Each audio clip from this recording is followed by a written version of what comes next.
Beetlejuice. How does the sequel hold up to the original? Let's talk about it now.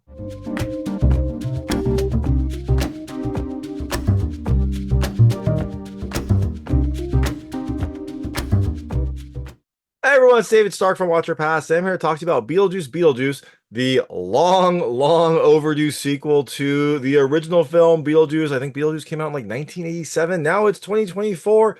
It's been a few years. They're finally making a sequel. Is this movie worth your time? Is this movie worth the watch? My hot take is I think you should watch it. I liked it a lot, actually. I thought it was a pretty good sequel to a classic movie that evokes a lot of what made the original so iconic while continuing the story of these characters with similar effects, lots of references, and a lot of the same cast. So I really enjoyed this. I enjoyed it a lot more than I expected. I didn't think they would be able to really kind of like build off of the first one, but they did, and they kept a lot of what really makes the first one so unique. So I definitely think you should check it out. Check it out when it comes to theaters on September 6th, 2024 now. If you're wondering if you should take your kids to it because it's a classic movie, it's got kind of a humorous style, well, it's still rated PG-13. It has similar subject matter to Beetlejuice. They're kind of like gauged that accordingly. Like it's got funny moments, but it also has some things that might scare kids. It's got some gore. Look, I know it's a PG-13 movie, but I'm just throwing it out here because I thought maybe I would take my kids because I have very fond memories of the original Beetlejuice. I didn't take my kids to this one. I'm happy I didn't take my kids to this one. I might have been a little bit too scary for them, but gauge it as you will. And there's also no post-credit scenes. So during the credits, there are some scenes from the movie at the very start. But at the very end of the movie, nothing. No post-credit scenes. So you don't have to stay for the credits. Once those little teaser screens run at the start of the credits, you can head out. So with all that being said, I'm gonna tell you a little about the film. A few things I like, a few things I didn't like, and then really quickly go into the ending. So as you can imagine, there will be spoilers in the ending section. If you don't know what happens in this movie, and you might not want to know where this goes, then I would turn off when I get to the ending. Before that, though, I'll keep it vague. I'll keep it spoiler free. I'll let you know when I get to those spoilers. So in Beetlejuice, you've got the Deetz family returning home to Winter River. There was a recent family tragedy that causes both the mother, who is played by the same mother as the original one, Lydia, who is played by Winona Ryder, and her daughter Astrid, played by Jenna Ortega, to all return to the family home in Winter River. But when Lydia, who is still haunted by Beetlejuice, starts to see him a little more, things start to go crazy. And are they going to be able to survive? Are they going to say his name 3 times? Well, you have to watch the movie to find out. So, things I liked about this movie. The first, I love the look. It has a similar style to the first movie, both from like the town. The town looks the same. It's got a lot of the same references. It's got a lot of the same architecture. It starts with like an overhead view of the town that turns into like the model view from the attic.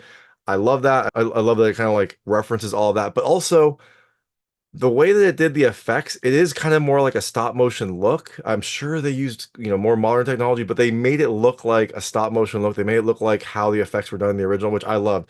It evoked that classic. It evoked the way that the original looked and felt while kind of updating it to modern times. The second thing I love, the music. Classic music is back, or at least it sounds very similar to the music in the original. That music is iconic. Why wouldn't they use it in the sequel? It makes perfect sense, and it definitely kind of like gives you that nostalgia you're looking for. The third thing I love the humor. It is funny. It has a lot of very like laugh out loud moments. It's got kind of a same ridiculous type of humor as the first one with like insane situations, humor about death, things like that. If you liked the humor in the first one, you'll probably like the humor in this one. I definitely enjoy it. The fourth thing I love the cast. It's got a great cast. You got many of the kind of original characters returning for their roles, which was great to see. Kind of instantly gives this some cachet and instantly gives you like a connection to these characters. But the new cast members were fun. I liked Willem Dafoe's character. He's a little out there, but he was a lot of fun. Jenna Ortega does a great job as Astrid. Monica Bellucci is a lot of fun in this also as a new kind of like ghost that we interact with. So you definitely get a mix of the old characters and new characters. And of course, you got, Michael Keaton, Winona Ryder, and Catherine O'Hara back in their iconic roles. What more can you ask for? And the last thing I love the references. There's lots of little references here from the first movie that will keep fans of the original happy. I will go through a few of those in my recap slash ending. I'm sure there are a ton more that I missed. So definitely keep your eyes out when you're watching this. So all that being said, things I didn't love as much. There really was only one thing. I didn't really love the ending, the ultimate ending. I thought it had a nice build-up, but the ending is a little bit disappointing and kind of resolves a little too quickly. I'm not going to go into it here. I will go into that in the end discussion, but just know I still like the movie. I still enjoyed it. I just didn't love the ending as much as I expected to. So All that being said, Beetlejuice comes to theaters on December 6th, 2024. Like I said, I definitely think you should watch it, especially if you're a fan of the original. If you like the original, you are going to love this. Now, I'm going to really quickly go into a recap and any discussion right now. So if you don't know what happens in this movie, you don't want to be spoiled, you don't want to know if they say Beetlejuice's name 3 times, I would turn off now because there will be spoilers.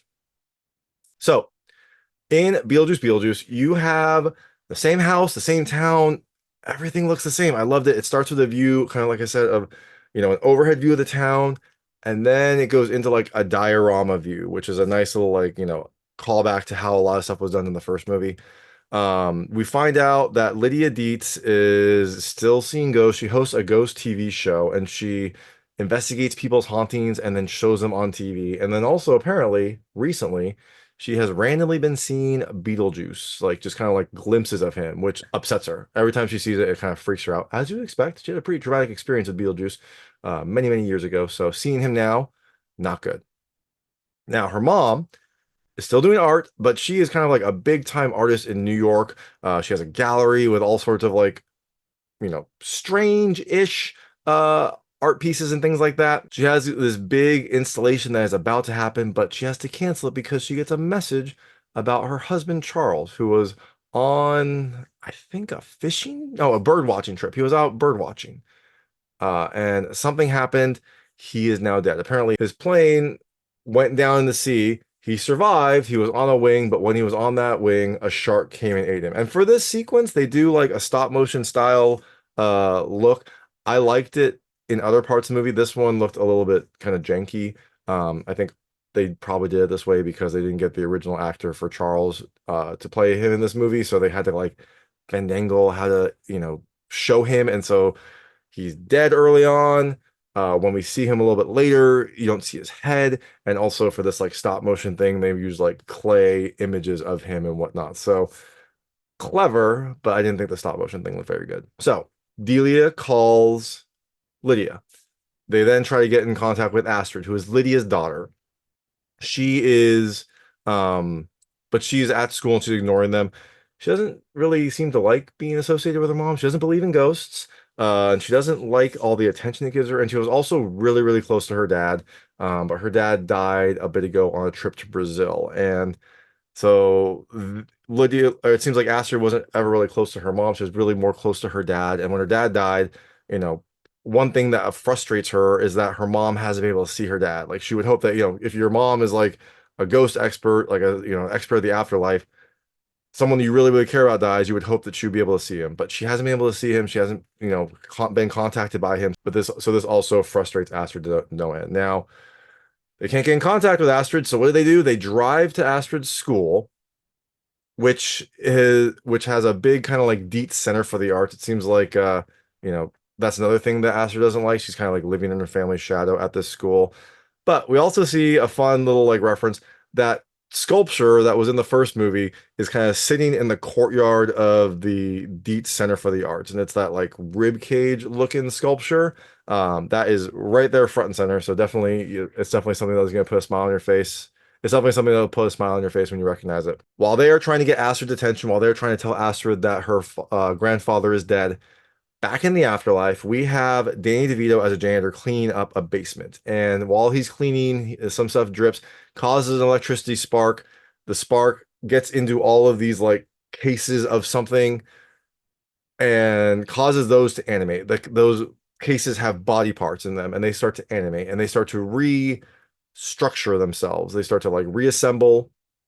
An arm grabs some staples and like starts stapling the body parts together. And eventually this body gets reassembled, and it is Monica Bellucci as like a ghost. Her body apparently was all cut up. Now she is all put back together, and so she is back, and she wants some vengeance. And who does she want vengeance against? Wouldn't you know it? It's Beetlejuice. Once she's up, she grabs Danny DeVito, the janitor character, and like sucks out his soul. So when she sucks out the soul, the body just kind of like collapses like an accordion and falls. And we find out later why she's looking for Beetlejuice, but I'll tell you right now. This is Dolores, who was Beetlejuice's first wife when he was alive. They got married, and on their wedding night, she poisoned him. Now, Beetlejuice got the poison, but before he died, he grabbed an axe and like chopped up Dolores. So they both ended up dying. Beetlejuice went on to do Beetlejuice things, Dolores apparently went into cases and was in storage here until she was reanimated by that electrical spark all these years later. Now, the fact that Dolores is out causes a scare, and we have a new character, Wolf Jackson, who's played by Willem Dafoe, getting called on the case. Now, he is a police officer here, but he's actually a TV actor in his life. And when he died, he came in to be a detective, but he plays like a TV detective. So he has a lot of like very dramatic moments, a lot of like silly dramatic roles, things like that. Like he has a coffee cup often, and so often he'll just crush it for dramatic effect and like throw it on a pile of other crushed coffee cups. He is a fun character. I like this character a lot. It was like a fun little like X factor in this movie. So now the Deetz family's all together. They prepare for a wake for Charles. It's as you expect from something that Delia plans. It's over the top, it's artistic. And at this wake, Lydia's annoying boyfriend slash manager, Rory, kind of makes it about himself and ends up proposing to her. Lydia doesn't really seem to want to get married. Like she's kind of hesitant, especially because it's her father's wake. But he kind of pressures her and she eventually says yes. And he plans it for Halloween, which is 2 days later. So they're not going from a wake to a wedding very, very quickly. Now, this upsets Astrid because Astrid doesn't like Rory. No one likes Rory.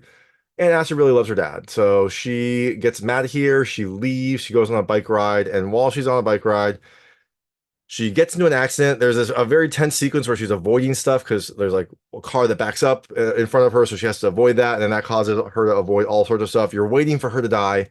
She doesn't die, but she does get in an accident and hits a tree. And while she's recovering from that, she looks up and there is a boy there. A boy is in a tree house. He comes down, makes sure she's okay, and then they hang out for a little bit. And this boy is named Jeremy. He lives in this house.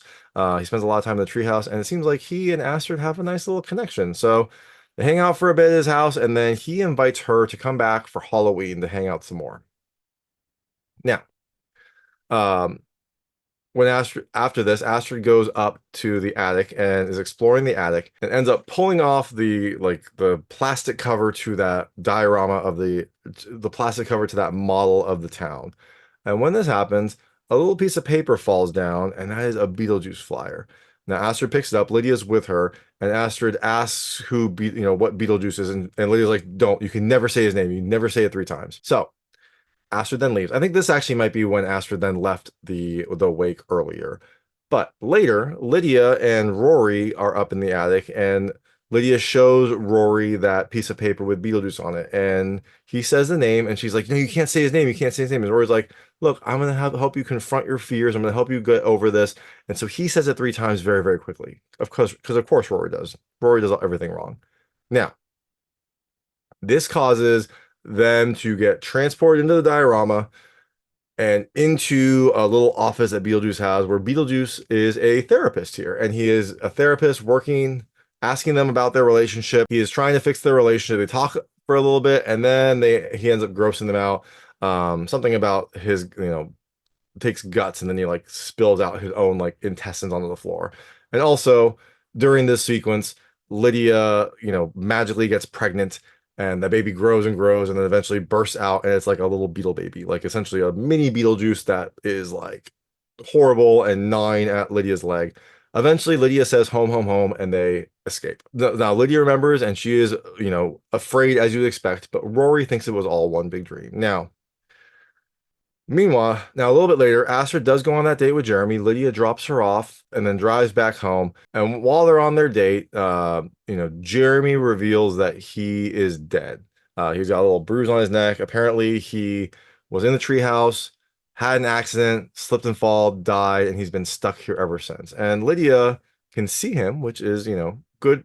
And Astrid can see him, which is good because now Astrid can see dead people. She's getting her mother's power. And while they're talking, she tells Jeremy about her dad. He died a little bit ago. He was like an explorer. He was always like fighting for causes and things like that. And he died on like, I think, a trip to Brazil or something like that. His boat, he got lost on a river in Brazil. And she hasn't seen him since. Lydia hasn't seen him, and so it's a big kind of like frustration for her now. After it's revealed that Jeremy's dead, he tells Astrid that she can help bring him back, and she just needs to like go with him to the afterlife, and she can help bring him back. And also while they're there, she can see his dad. Now, Astrid agrees to this, and so recites some sort of ritual that then allows him to go into the afterlife. Now, meanwhile, Lydia's talking to a retailer about the house. And she mentions the house that she just dropped Astrid off at. And the retailer's like, oh, that house has been tough to sell. That was a murder house. And she's like, what? He's like, yeah, like 25 years ago, this kid Jeremy murdered his parents and then hid out in the treehouse. And the police surrounded that treehouse, and Jeremy ended up falling out of the treehouse and breaking his neck and dying.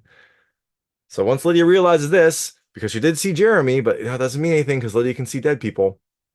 Lydia gets in the car, drives back down to the house, hurries up to the attic to try to like find her daughter, but sees them just as they go into the afterlife. Now, Lydia doesn't know what to do. She is concerned, and so she calls Beetlejuice 3 times.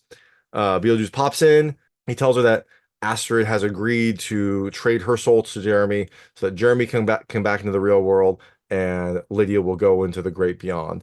And so Beetlejuice can help her, but she has to agree to marry him. And so she readily agrees because it's the only thing she can do to save her daughter. And so she agrees, she signs his contract, and they go off into the afterlife. Now, during all of this, Delia is performing a ritual for Charles. It's like a morning ritual. She bought these like poisonous snakes, these asps online, but they apparently have been defanged. So she's doing this ritual for Charles that you're supposed to do with snakes, but she defanged them, so everything is fine. Well, unfortunately for her, she probably got like Temu snakes or wish snakes.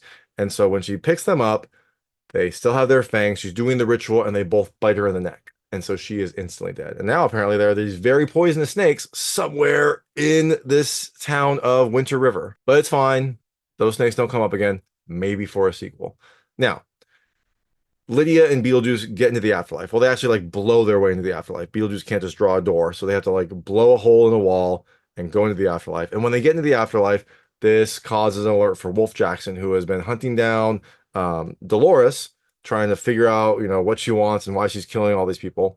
Now she realizes that Beetlejuice and a living person are in the afterlife, so that causes an alert there. And now Wolf Jackson is on the case to track him down. Meanwhile, Jeremy is taking Astrid to the passport office, and when they get there, they take a picture of Astrid for her passport. It's like, I feel weird. What's going on? And that is when two like guards come and grab Astrid and take her away. And Jeremy, basically then tells her that, you agreed to trade places with me. You're going to go into the great beyond. I'm going to go back into the real world. And Astrid's like, I didn't agree with that. I didn't agree with that. And he's like, well, you did. So now Astrid's getting taken away. She gets taken to the train station and she gets taken to the Soul Train, which I love this part. The Soul Train is just this like train that is just playing like soul funk music, and everyone there is dancing in like a 70s style soul funk style. And so everyone's dancing. They take Astrid to the train and like throw her into the train and wait for it to depart. Now Lydia's trying to find Astrid. She makes it to the passport office and then eventually makes it to the Soul Train. And she's able to get onto the Soul Train, push past all the dancing people, get Astrid out of the train and save her before it departs. But unfortunately, those two guards are still around and they see Lydia pull Astrid out. And so everyone has to run. Lydia and Astrid are able to eventually escape, but they escape into like the sand area of the afterlife, the like desert area. That is when Astrid makes the observation that they are like, they see Saturn, so they're on one of the moons of Saturn. Again, the afterlife is apparently very, very random. Now, unfortunately for them, there are also sandworms here, and the sandworms start pursuing Lydia and Astrid. They start running, and they are eventually saved by Lydia's dad. Lydia's dad was in the passport office. She saw him as they were taking her away, and he followed them, figured out where they were, and now he saves them from the sandworms. Now, meanwhile, Wolf Jackson is trying to track down Beetlejuice, so he goes to where Beetlejuice blew a hole into the afterlife. And this was his office. He blew a hole into his office. And so when he gets there, he interrogates Bob, one of Beetlejuice's like shrunken head employees. Doesn't get much from Bob. Bob can't talk, so there's not really much he can do. And so Wolf Jackson leaves. But he takes Bob into custody. Now later, Dolores swings on by and she's also looking for Beetlejuice. She interrogates Bob. Bob again doesn't say anything because he can't talk. And so she just sucks his soul away and leaves. And poor Bob, like all he did was do what was right. He was definitely like the foreman. He was trying to help out Beetlejuice. He just got caught in all this and now he's dead. Now Jeremy is back at the passport office after they took Lydia away, after they took Astrid away. He has to go get his passport stamp to get back into the real world. So he goes into the line, gets his passport stamp. But when he does, he looks down on it and it says something cruel on it, something like sucker or something like that. And he looks up and Beetlejuice is there stamping the passport. Beetlejuice then makes a trapdoor appear underneath Jeremy, and Jeremy gets sucked down into a pit of fire. Again, fairly quick resolution. You would like if there was this whole big buildup, and all of a sudden, like Beetlejuice is there, stamps the passport wrong, burns Jeremy, and now everything is fine. So after this, Beetlejuice, Lydia, and Astrid escape the afterlife. Lydia's dad can't go with them, but they do kind of like, share a moment after he saves them. So that was a really sweet moment too. Now, they all escape the afterlife and end up in the graveyard outside of the church. And wouldn't you know it, it is Halloween. It is Lydia's wedding day. And so she hurries to the church. Rory has everything there. He's got the entire ceremony ready, and he's invited a bunch of influencers to the ceremony. Wonderful, high follower influencers. But Beetlejuice shows up to the ceremony and starts officiating it. And while he's doing this, he injects Rory with some truth serum. And that is when Rory comes clean. He's always kind of been a little weird, and he admits that he doesn't believe in Lydia's powers and was only using her for her money, and that he realized that he would make more money if he was her husband rather than her manager. And so that's why he eventually wanted to marry her. This understandably pisses Lydia off. She punches him in the face. And then Beetlejuice makes all the influencers go away because he wants a private wedding. And then he possesses everyone, and they start singing an interesting song. I didn't remember what the song was, but it was a fun, like, elaborate sequence. And it ends up with the guests around a wedding cake, and they're around this wedding cake, and a cloud appears and it rains on them. Now, after this, the guests who are singing, which is Astrid, Delia is there, even though she was in the afterlife. She gets pulled in for the wedding. The priest who was originally going to do the ceremony, and I think Rory was also involved. They are around the cake singing as it's getting rained on. Beetlejuice and Lydia are about to get married. Beetlejuice uses his powers to put Lydia in that like red dress that she wore in the first movie. She's in it here, getting ready to get married. But as they're about to get married, Wolf shows up, raids the church. His super trooper like cops all pop into the church through various windows, break all the windows. It's very memey. And they get ready to hold up Beetlejuice. Now, Beetlejuice says freeze, and they all freeze. But the next threat arrives, and that is Dolores. She opens the door. She shows up. She comes in. She's going to take Beetlejuice. She wants Beetlejuice's soul. But Beetlejuice is like, no, you should have Rory. Here's Rory. And he like throws Rory over there. She doesn't suck his soul yet, but this frees up Astrid and the other guests to do what they need to do. Not the cops, but the guests. Now, Astrid really quickly draws a door on the floor, which you would think that maybe like Lydia would know this. It's amazing that Astrid has this really intense knowledge of the afterlife so quickly, but she draws a door on the floor, knocks 3 times, opens it up, and opens the portal to the sandworms. And she calls a sandworm up. A sandworm comes through the portal, comes into the room. Beetlejuice does like a bullfighter thing to get the sandworm to move around, and eventually it eats both Dolores and Rory, and then heads back into the sand world. So it was funny. It also resolved pretty quickly because you had this big buildup. Dolores out there sucking souls, trying to get Beetlejuice, trying to get him. And when she finally gets to him, she gets in there. They don't even really have a fight, and Astrid uses a door to call a sandworm to eat her. It just feels like it resolved a little bit too quickly, given like the really long, intense buildup that we had. So feels like everything just kind of like fixed itself pretty quickly. Now, speaking of which, now we get to the wedding. Now that everything is taken care of, the cops are all frozen. Dolores and Rory are gone. Beetlejuice gets to the wedding, but that is when Astrid, who again has a very kind of intense knowledge of the afterlife, very quickly says Lydia doesn't need to marry Beetlejuice because he broke Lydia into the afterlife when he took her to like go save Astrid, and that's against the rules. It violated some rule like 600 something or other, 6,000 something or other, and that means that the contract is null and void. And so when she says this, the contract that Beetlejuice is holding burns up, contract disappears, Lydia's free, and she says Beetlejuice 3 times, and Beetlejuice goes away. He kind of like expands like a balloon, then pops. And after this, Wolf and his crew are free. They come in, they sweep up Beetlejuice, and they also take Delia back because she's dead. She has to go back to the afterlife. So she goes back. Nice for her, though. When she goes back to the afterlife, she sees Charles. They reunite, and they end up going into the Soul Train together. Now, back in the living world, the real world, Lydia is recording a show, and she says it's her last show. She says she wants to spend more time making memories rather than being haunted by them, and so she's going to spend more time with her family. And she takes Astrid on a trip to the most haunted places in the world. That was something that Astrid and her father were going to do. Now Lydia's coming in and doing it as well. And while they're on their trip, Astrid meets someone. And the next scene, we see her getting married to that person. It was a person that was playing, I think, Dracula. And I assume, like, Dracula's castle in Transylvania. They get married. We see Astrid then delivering a baby. Lydia's there watching, and when that baby is delivered, it's a beautiful moment until we see the baby, and it is the Beetle baby. That Beetle baby from earlier, the family counseling session. That Beetle baby's here. It comes up, it like attacks the doctor that delivers it, like bites its neck, blood's everywhere. And that Beetle baby then climbs up onto Astrid. And that is when Lydia wakes up from a dream. She's horrified. She looks over next to her, and sleeping next to her is Beetlejuice. And he says something like, "Hey, babe," or something like that. And then, boom, Lydia wakes up again. So it was like a Inception like dream within a dream, whole bunch of nightmares.